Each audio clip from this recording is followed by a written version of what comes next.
Warne is the man, Perth is the place on a glorious sunny morning. Warnie, thank you for joining us.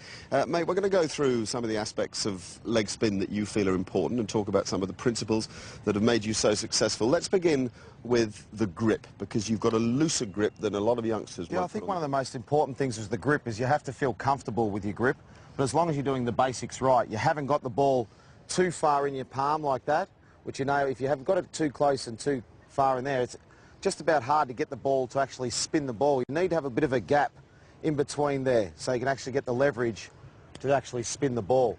So that's important. Grip is something, the actual pressure of your grip is something that you have to feel comfortable with. What I do, which not necessarily mean it's right, but it just suits me. That's one of the very important point. You must do what suits yourself, but as long as you're doing the basics right. My grip, a lot of people are taught to grip it really tight and really squeeze it and spread these fingers like that. The reason I don't like that, first of all, is if you've got it tight and tense, you're tense when you come to the wicket. You're actually coming up and you've got it tight and it's all getting really hard. I like to feel relaxed. I think if I feel relaxed doing it, then I'll be able to do what I want to do down that end. So the reason being, I have a nice loose grip. My fingers are probably a bit too close together, but that works for me, and they're very loose. It's 2 fingers down, 2 fingers up, and the ball just slots in there like that, and the thumb just rests there. A lot of people talk about how high your arm should be. We've heard people say you shouldn't be above the perpendicular and you shouldn't be too low when you release the ball. Yeah, I think somewhere that you've got too high and you've got too low.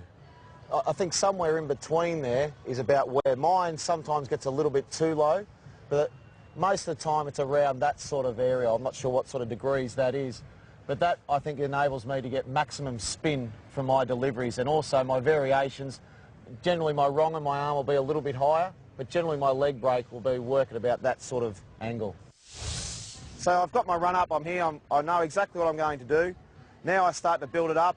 As I get closer to the wicket here, I start to build it up, and then I bowl. Pretty good cherry, just quietly too. and when you reach the crease, you talk about this explosion at the crease. This is the energy at the crease, isn't it? And where do you propel it, towards the batsman?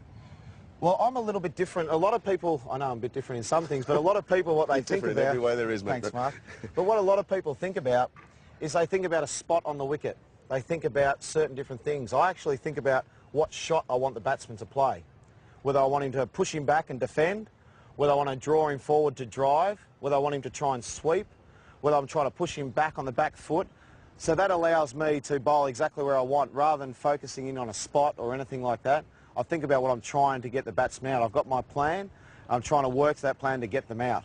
So then it's a matter of execution. You have to execute what you're trying to do with your plan, or you have to start again. Okay, and you talk sometimes, I've heard you talk about bowling up. Yep. The two things I get, sometimes I do get a bit too round arm. So my key words are think high and spin up, which means if my arm's there and I think high, it just gets it up to about there. It doesn't mean it's up there. Yeah. So I think high to get my arm up into that position, and spin up is not to make sure you spin down, but it's actually to spin the ball up. And here in Perth... That's you can get the ball above the batsman's eye level? Well, it's to get the ball up in there. As a spin bowler, you have to deceive them in flight. No matter what sort of pace you bowl, you still have to deceive them in flight. You're not going to beat people off the pitch too much. You have to get them in the air. You have to get them to second guess what's going on. Right. And you do that in flight. Try to give us this feeling then of standing tall and spinning up. Well, the easiest thing is to do, there's a difference when you actually bowl. It's all about when you release the ball too. Sometimes if you try and do it and you're actually trying to spin the ball hard, you generally get to about into this position, then you try and spin it hard, and what happens is you drag it down. So if you're trying to spin it hard, sometimes you open up like that and you drag it down spinning. So you actually want to spin up, for me, means I get myself in that position and I spin the ball up like that. And what role does the follow-through play in all of that? Crucial. Okay. Crucial is the follow-through. There's no point bowling the ball and stopping here. This, with your follow-through and things like that, you've got your momentum with your run-up. When you've actually released the ball, it's just like any other fast bowler, any other bowler.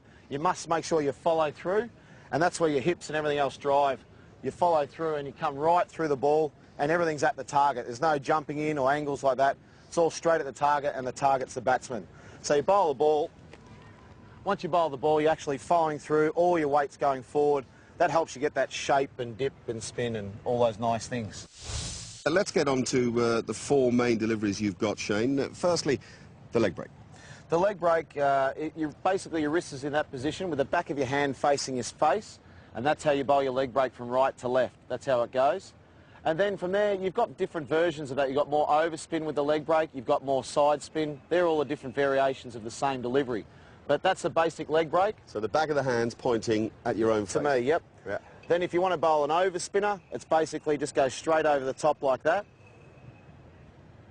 And then So if you go to the wrong end, nearer the sky, and then the wrong end, the back of the hand's facing the batsman. facing the batsman. Okay. So there are people that can bowl it a wrong and a lot better than what I can, but that's how I bowl mine. A lot of people can bowl them different sorts of ways and different leg breaks, but they're the basic for children trying to bowl leg breaks. If you try and get your wrist in that position for a leg break, that position for a straight one, that position for a wrong one, then hopefully you'll be okay. How does the flipper work? The easiest thing with a flipper is to click your fingers, put the ball in there, click your fingers, and try and get the ball to come up, and do exactly the same up here. Click your fingers. Give us all four. Four balls. Okay, here's the leg break. Leg break. I'll go leg break, top spinner, wrong un, then I'll bowl a slider and a flipper. Okay. So first of all, you get your leg break, everything the same that we've talked about. Leg break.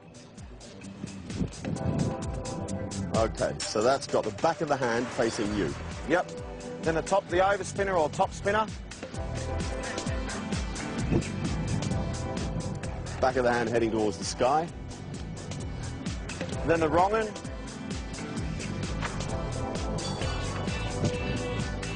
Oh yes, back of the hand facing the batsman.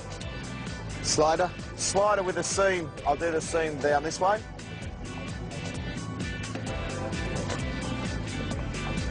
You're a good mix, sliding out the side of the hand. And now the then, flipper to lastly, finish the with, flipper. which is a great delivery to bowl when it comes out well.